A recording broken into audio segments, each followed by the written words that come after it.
يا أيها الذين آمنوا لا ترفعوا أصواتكم فوق صوت النبي ولا تجهروا له بالقول كجهر بعضكم لبعض أن تحبط أعمالكم وأنتم لا تشعرون. دیکھیں میرے پیر و مرشد، میرے منٹور، میرے گائیڈ، میرے بابا جان الشیخ محمد محسن منور یوسفی اب اکثر حضور نبی کریم صلی اللہ علیہ وآلہ وسلم کی ایک حدیث مبارکہ کا ذکر فرماتے ہیں. آپ فرماتے ہیں کہ حضور نبی کریم صلی اللہ علیہ وآلہ وسلم نے فرمایا کوئی بندہ کہیں مجھ پر درود پڑھے اس کی آواز میں خود سنتا ہوں. اس بات کو سوچ کر کہ حضور ہمارا خود درود سن رہے ہیں، ایک بار درود پاک پڑھیں. الصلاۃ والسلام علیک یا سیدی یا رسول اللہ وعلی آلک وصحبک یا سیدی یا حبیب اللہ. دیکھیں جب آپ درود پڑھیں نا یہ سوچ کر پڑھیں کہ حضور آپ کا درود سن رہے ہیں. اور اس سے بڑی بات کیا ہے کہ حضور یہ فرما دیں کہ کسی عاشق نے میرے پہ درود پڑھا ہے، کسی عاشق نے مجھے یاد کیا ہے، کسی عاشق نے میرا نام لیا ہے، کسی عاشق نے میرا نام بلند کیا. تو اس سوچ کے ساتھ درود پاک پڑھا کریں. الصلاۃ والسلام علیک یا سیدی یا رسول اللہ وعلی آلک وصحبک یا سیدی یا حبیب اللہ. آج ہم محفل میلاد کی محفل میں بیٹھے ہوئے ہیں اور ہماری تو یہ خوش قسمتی ہے کہ حضور نبی کریم صلی اللہ علیہ وآلہ وسلم کی بارگاہ میں قبول ہو جائے. اور آپ قرآن پاک کو اگر اٹھا کر پڑھیں یا دیکھیں یا احادیث مبارکہ کو دیکھیں تو درجنوں جگہوں پر آپ کو نظر آئے گا کہ حضور نبی کریم صلی اللہ علیہ وسلم کا ذکر چل رہا ہے. کہیں تو اللہ تعالیٰ ان سے محبت کا ذکر کر رہے ہیں، تو کہیں اللہ تبارک و تعالی حضور نبی کریم صلی اللہ علیہ وآلہ وسلم کے آداب سکھا. اسی طرح جیسے بندہ نچیز نے ابھی آپ دوستوں کے سامنے قرآن کریم کی آیت پڑھی، یا ایھا الذین آمنوا لا ترفعوا اصواتکم فوق صوت النبی ولا تجہروا لہ بالقول کجہر بعضکم لبعض ان تحبط اعمالکم وانتم لا تشعرون. اللہ تبارک و تعالیٰ قرآن پاک میں فرما رہے اے ایمان والو اپنی آوازیں اونچی نہ کرو، اپنی آوازیں اونچی نہ کرو اس غیب بتانے والے نبی کی آواز سے، اور ان کے حضور بات چلا کر نہ کہو جیسے آپس میں ایک دوسرے کے سامنے کرتے ہو، کہیں تمہارے اعمال عکارت نہ ہو جائیں اور تمہیں خبر بھی نہ ہو. اللہ تبارک و تعالیٰ قرآن کریم میں تو خود تعلیم کر رہے ہیں اور سکھا رہے کہ جب حضور نبی کریم صلی اللہ علیہ وسلم کی بارگاہ آ جائے تو ادب کو ملوز خاطر رکھنا. حضور کی بارگاہ میں آداب کو نہیں چھوڑنا، ادب سے رہنا. بندہ نہ چیز عرض کرتا ہے حضرت ثابت بن قیس رضی اللہ تعالیٰ عنہ حضور نبی کریم صلی اللہ علیہ وآلہ وسلم کے پیارے صحابہ کرام میں سے. آپ کو نا اونچا سننے کا مرض تھا، آپ کو اونچا سننے کی عادت تھی، آپ کو مرض تھا کہ آپ کو آواز ہلکی نہیں آتی تھی. اب جس بندے کو اونچا سننے کا مرض ہو تو اس کو یہ عادت پڑ جاتی ہے کہ جب وہ خود بھی بولتا ہے تو وہ اونچا بولتا ہے. ظاہر سی بات ہے وہ جب بولے گا اس کو آواز تو آتی نہیں، کم آتی ہے. اس مرض کی وجہ سے وہ کیا کرے گا، وہ اونچا بولے گا. تو حضرت ثابت بن قیس رضی اللہ تعالیٰ عنہ آپ جب حضور نبی کریم صلی اللہ علیہ وآلہ وسلم کی بارگاہ میں بیٹھتے تھے نا، کیونکہ آپ کو مرض تھا اونچا سننے کا، حضور کی بارگاہ میں نا آپ کی آواز اونچی ہو جایا کرتی تھی. جب آپ بات کرتے تھے حضور کی بارگاہ میں آپ کی آواز اونچی ہوتی تھی، تو آپ کو پتہ بھی نہ چلتا تھا کہ حضور کی میں بارگاہ میں بیٹھا ہوں، میری آواز حضور کی بھی آواز سے اونچی ہے اور گفتگو کر رہا ہوں، لیکن اللہ تبارک و تعالیٰ کو یہ بھی گوارا نہ تھا کہ اس کے محبوب تاجدار دو جہاں، شاہ سوار لا مکان، مالک زمین و آسمان، روح کن فکان، حضور پر نور شافی یوم نشور، حبیب رب غفور، حضرت احمد مصطفیٰ، حضرت محمد مصطفیٰ، آپ صلی اللہ علیہ وسلم کی بارگاہ میں کسی کی آواز اونچی ہو، اللہ کو یہ گوارا ہی نہ تھا۔ اللہ نے قرآن نازل فرما دیا، اللہ تعالیٰ نے قرآن نازل فرمایا اور کیا کہا؟ اے ایمان والو، اپنی آوازیں اونچی نہ کرو اس غیب بتانے والے نبی کی آواز سے، اور ان کے حضور بات چلا کر نہ کرا کرو جیسے آپس میں ایک دوسرے سے کرتے ہو، کہ کہیں تمہارے اعمال اکارت ہو جائیں، برباد ہو جائیں اور تمہیں اس کی خبر بھی نہ ہو۔ تو آپ کے آواز اونچا ہونے کا مرض تھا، اس کی وجہ سے آپ کی آواز حضور کی بارگاہ میں اونچی ہوتی تھی، اللہ نے قرآن نازل فرما دیا۔ اب حضرت ابن عباس رضی اللہ تعالیٰ عنہ سے روایت ہے، آپ فرماتے ہیں کہ جو آیت مبارکہ نازل ہوئی نا، اس کا جو شان نزول ہے وہ حضرت ثابت بن قیس رضی اللہ تعالیٰ عنہ کے حق میں ہوئی، آپ کے حق میں آیت نازل ہو گئی، کیونکہ آپ کو اونچا سننے کا مرض تھا، اور جب آپ کو اونچا سننے کا مرض تھا تو آپ کی آواز بھی حضور کی بارگاہ میں اونچی ہو جایا کرتی تھی۔ اب جب حضرت ثابت بن قیس نے آپ نے یہ جب بات سنی کہ ایک آیت نازل ہوئی اور اللہ تعالیٰ نے قرآن پاک میں فرما دی ہے کہ میرے نبی کے سامنے اپنی آوازوں کو اونچا نہ کرا کرو، آپ بڑے پریشان ہوئے اور آپ نے حضور نبی کریم صلی اللہ علیہ وسلم کی بارگاہ میں آنا ہی چھوڑ دیا، آپ آنا ہی چھوڑ گئے حضور کی بارگاہ میں۔ اب کیونکہ آپ حضور کی بارگاہ میں آتے نہیں تھے، اور ایک ظاہر ایک قاعدہ ہے کہ جو بندہ کسی دوست سے یا کوئی صحابی کسی نبی سے روزانہ ملنے جاتا ہو، اگر تو وہ کوئی دن نہیں جائے گا تو پھر اس کا پوچھا بھی جائے گا کہ یار فلاں بندہ تو روزانہ آتا ہے، آج نہیں آیا، آج وہ نظر نہیں آ رہا، کیا وجہ ہے؟ جبکہ کوئی بندہ کبھی کبھی آتا ہو، کبھی کبھار آ جاتا ہو، مہینے میں ایک بار آ گیا، کبھی ہفتے میں ایک بار آ گیا، پھر نہیں آیا، پھر کبھی آ گیا، اس کا نہیں پوچھا جائے گا۔ لیکن جو روزانہ کسی سے ملتا ہو، یا دوست کی مثال لے لیں، کوئی دوست کسی دوست سے روزانہ ملتا ہو، اگر وہ کسی ایک دن نہیں ملے گا تو وہ اپنے دوست سے پوچھے گا ضرور کہ یار یہ آج میرا دوست آیا کیوں نہیں ہے، یا دوسرے دوستوں سے پوچھے گا۔ تو حضور نبی کریم صلی اللہ علیہ وسلم نے نا صحابہ کرام کو بھیجا کہ جاؤ حضرت ثابت بن قیس رضی اللہ تعالیٰ عنہ سے پوچھ کے آؤ کہ کیا معاملہ ہے، وہ اب آتے نہیں ہیں، نظر نہیں آتے۔ کیوں؟ کیونکہ وہ آپ حضور کی بارگاہ میں آتے ہی نہیں تھے۔ اب جب سے آیت نازل ہوئی اور آپ نے سنا کہ اللہ تعالیٰ نے فرما دیا ہے کہ میرے نبی کی بارگاہ میں آواز اونچی نہیں کرنی، اور آپ کو مرض تھا، آپ کی آواز ہی اونچی ہوتی تھی حضور کی بارگاہ میں، ویسے بھی آپ نے حضور کی بارگاہ میں ہی آنا چھوڑ دیا۔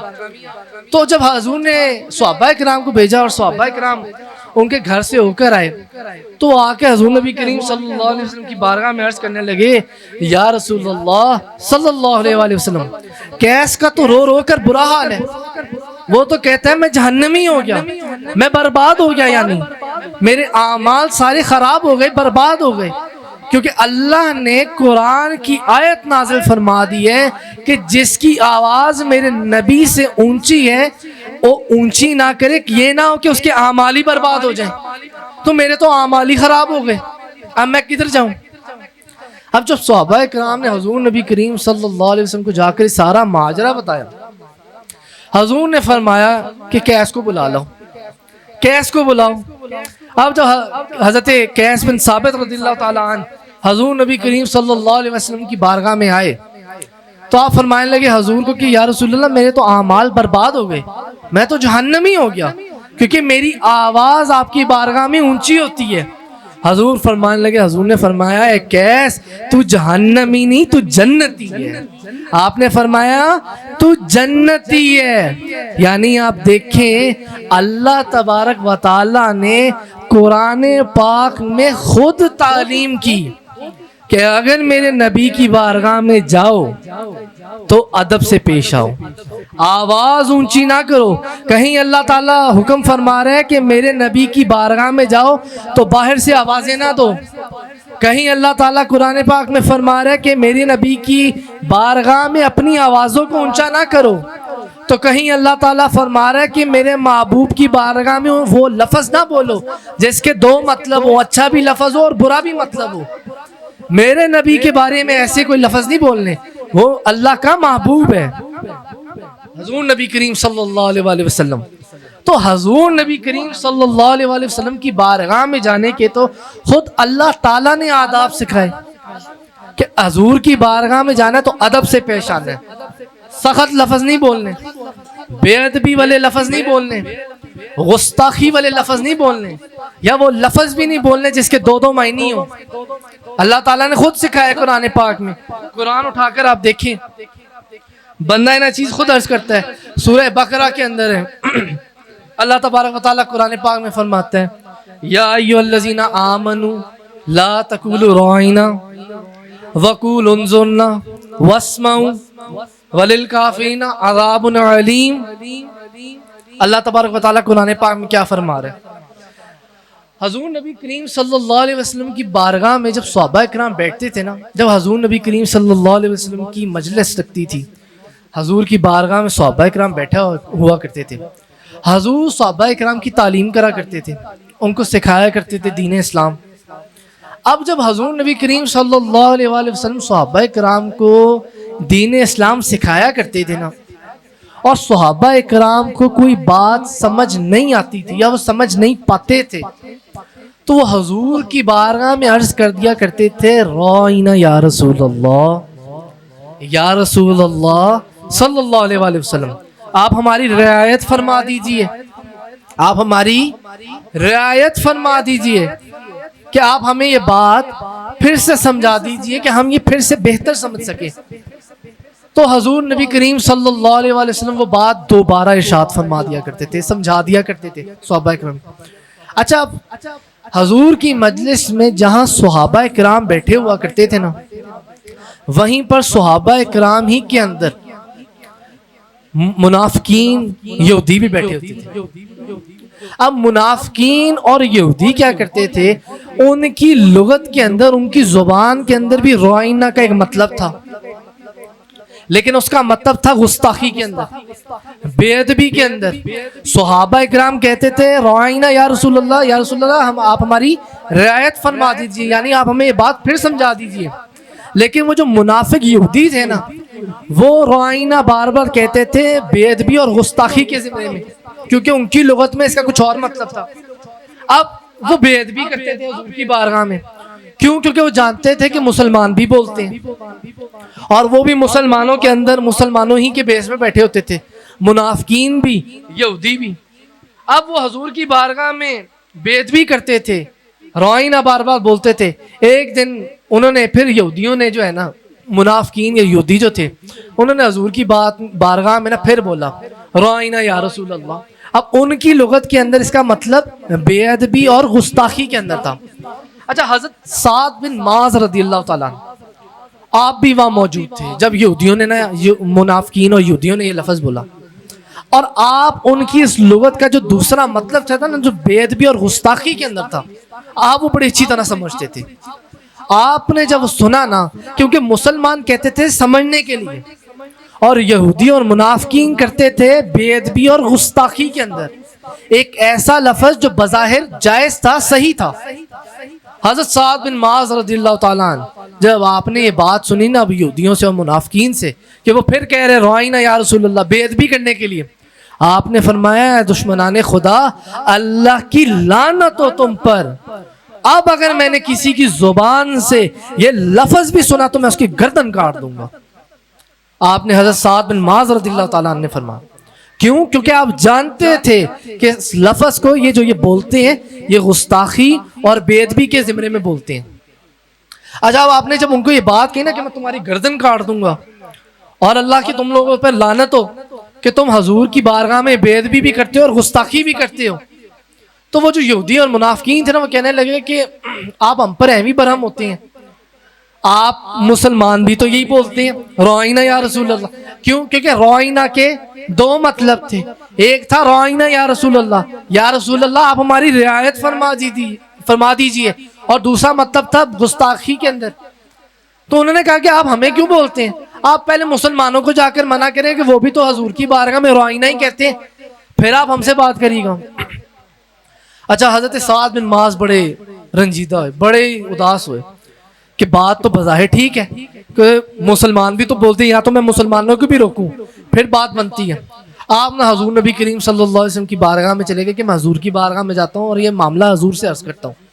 اب جب آپ حضور کی بارگاہ میں گئے نا, ابھی آپ حضور کی بارگاہ میں پہنچے ہی تھے کہ اللہ تعالیٰ نے قرآن پاک نازل فرما دیا, قرآن نازل ہو گیا.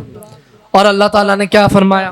اللہ تعالیٰ نے قرآن پاک میں فرمایا یا ایھا الذین آمنو, اے ایمان والو, لا تقولوا رائنا, روئینہ نہ کہنا, وقولوا انظرنا, اگر کہنا ہی ہو تو کہہ دینا یا رسول اللہ ہم پر نظر کرم فرما دیں, یا رسول اللہ ہم پر نظر کرم فرما دیں.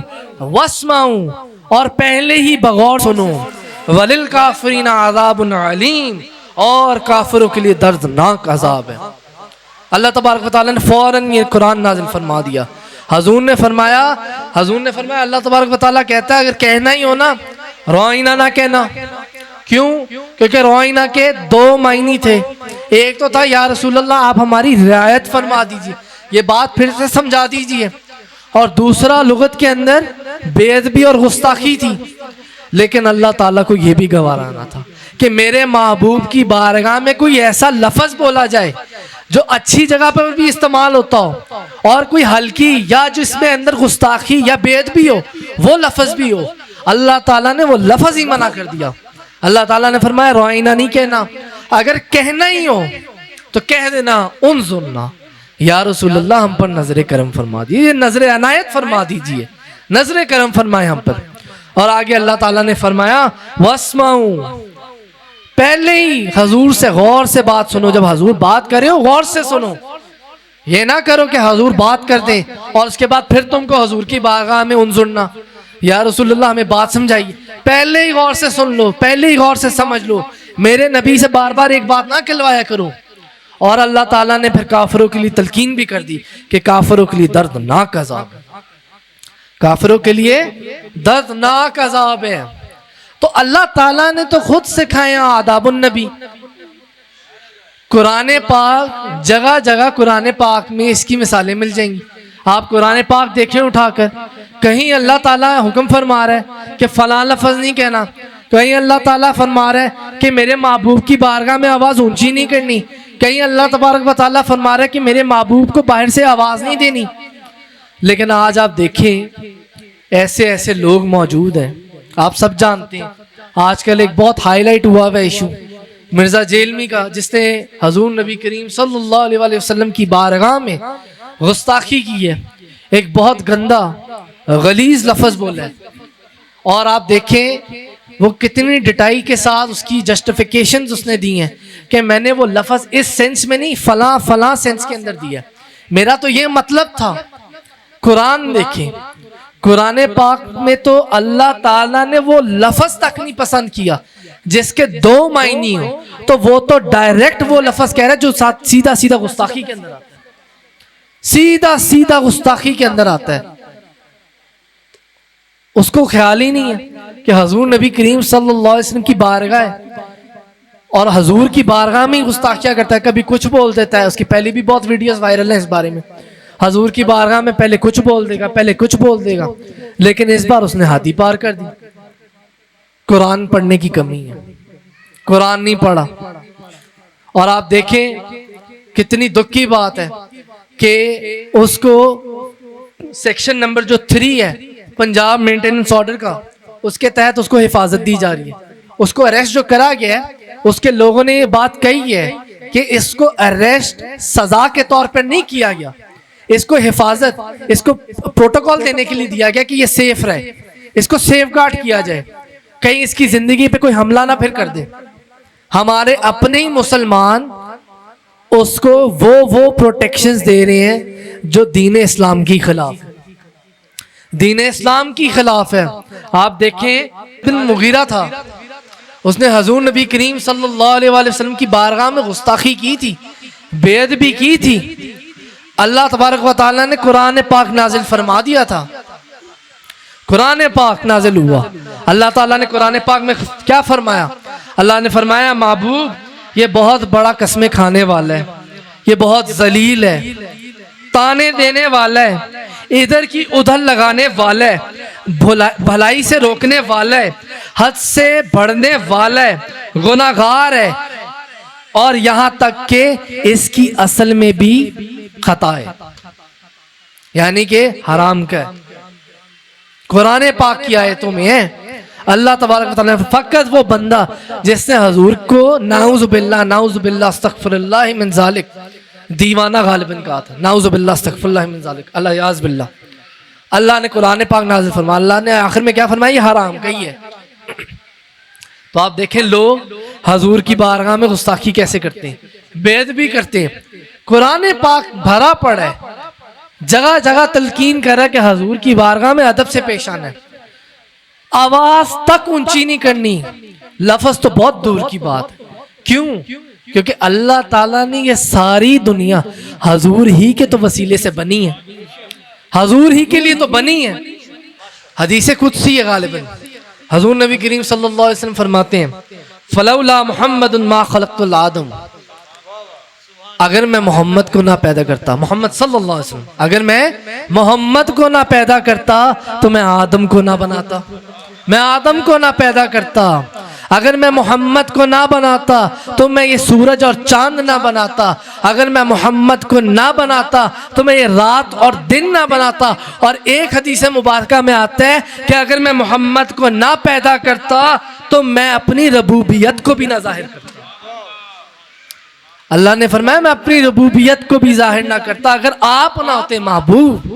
اللہ تعالیٰ نے فرمایا زمین و زمان تمہارے لیے, مکین و مکان تمہارے لیے, چنین و چنا تمہارے لیے, آقا بنے دو جہاں تمہارے لیے, زمین و زمان تمہارے لیے, مکین و مکان تمہارے لیے, چنین و چنا تمہارے لیے, بنے دو جہاں تمہارے لیے. دہن میں زبان, دہن میں زبان تمہارے لیے, آقا بدن میں ہے جان تمہارے لیے. ہم آئے یہاں تمہارے لیے, آقا اٹھے بھی وہاں تمہارے لیے. ہمارے تو دہن میں جو زبان ہے وہ بھی آپ کے لیے, بدن میں جو جان ہے وہ بھی آپ کے لیے. آقا ہم جو اس دنیا میں آئے ہیں آپ ہی کے لیے آئے ہیں, اور وہاں بھی اٹھیں گے تو آپ ہی کے لیے اٹھیں گے. زمین و زمان تمہارے لیے, مکین و مکان تمہارے لیے, چنین و چنا تمہارے لیے, آقا بنے دو جہاں تمہارے لیے. دہن میں زبان تمہارے لیے, آقا بدن میں ہے جان تمہارے لیے. ہم آئے یہاں تمہارے لیے, آقا اٹھے بھی وہاں تمہارے لیے. اس لیے تو میرے دادا پیر و مرشد حاجی محمد یوسف علی نگینہ علیہ رحمہ نے فرمایا اے ترتی نہ ہوندی نئے آسمان ہوندا, جے پیدا نہ ارشاد مہمان ہندا نہ شمس و قمر کہکشانا ستارے نہ جنت نہ جنت دسامان ہندا. اور ہمارا تو یقین ہے کہ حضور تو ہماری آنکھوں کی ٹھنڈک ہے. قرۃ عینی بک یا رسول اللہ، یا رسول اللہ آپ تو ہماری آنکھوں کی ٹھنڈک ہیں. یا پھر کوئی پوچھے حضرت حسان بن ثابت سے، آپ نے فرمایا وَأَحْسَنُ مِنْكَ لَمْ تَرَ قَطُّ عَيْنِي، یا رسول اللہ آپ تو ہماری آنکھوں کی ٹھنڈک ہیں. وَأَحْسَنُ مِنْكَ لَمْ تَرَ قَطُّ عَيْنِي، یا رسول اللہ آپ کے جیسا تو میری آنکھ نے ہرگز دیکھا ہی نہیں. وَأَجْمَلُ مِنْكَ لَمْ تَلِدِ النِّسَاءُ، یا رسول اللہ آپ سے زیادہ حسین و جمیل کسی ماں نے جنا ہی نہیں. خلقت مبرعا من کل عیب، یا رسول اللہ آپ کو تو ہر عیب سے پاک و صاف پیدا کیا گیا. کانک قد خلقت کما تشاء، یا رسول اللہ آپ کو تو ایسے پیدا کیا گیا گویا کہ جیسے آپ نے خود چاہا. ہمارا تو یہ عقیدہ ہے. تو لوگ آپ دیکھیں نعوذ باللہ اٹھتے ہیں حضور کی شان میں گستاخیاں کر دیتے ہیں، اور پھر ہمارے ہی اپنے مسلمان لوگ ان کو پروٹیکشن دیتے ہیں. بندہ نہ چیز کی نظر سے اس کا ایک کلپ گزرا جس میں وہ اس کی جسٹیفیکیشن دے رہا ہے کہ میں نے تو یہ لفظ اس سینس میں نہیں اس سینس میں کہا، اس کا مطلب یہ ہے. اور اس کے جو فالوورز ہیں مسلمان، وہ اس کے کمنٹس میں کیا لکھ رہے ہیں کہ ذرا فلاں کتاب آپ اٹھا کے دیکھیں، اس کتاب میں حضور کو یہودوں اور نصارہ نے یہ لفظ سے مخاطب کیا. نعوذ باللہ استغفر اللہ من ذالک. مسلمان ہو کے وہ اس کے کمنٹس کے اندر یہ باتیں لکھ رہے ہیں اس کو پروٹیکٹ کرنے کے لیے یا اس کی بات کو ثابت کرنے کے لیے کہ اس نے بات ٹھیک کہی ہے. وہ لکھ رہے ہیں کہ جی فلاں کتاب کے اندر یہودوں نصارہ نے حضور کو نعوذ باللہ استغفر اللہ من ذالک یہ لفظ لکھا ہے. اچھا جبکہ اس طرح کا لفظ نہیں لکھا جو اس نے بولا ہے نعوذ باللہ استغفر اللہ من ذالک. اللہ تعالیٰ ان لوگوں کو سمجھنے کی توفیق عطا فرمائے، ان کو راہ حق دکھائے. اللہ تعالیٰ ہمارے بیان کو قبول فرمائے. وآخر دعوانا ان الحمدللہ رب العالمین.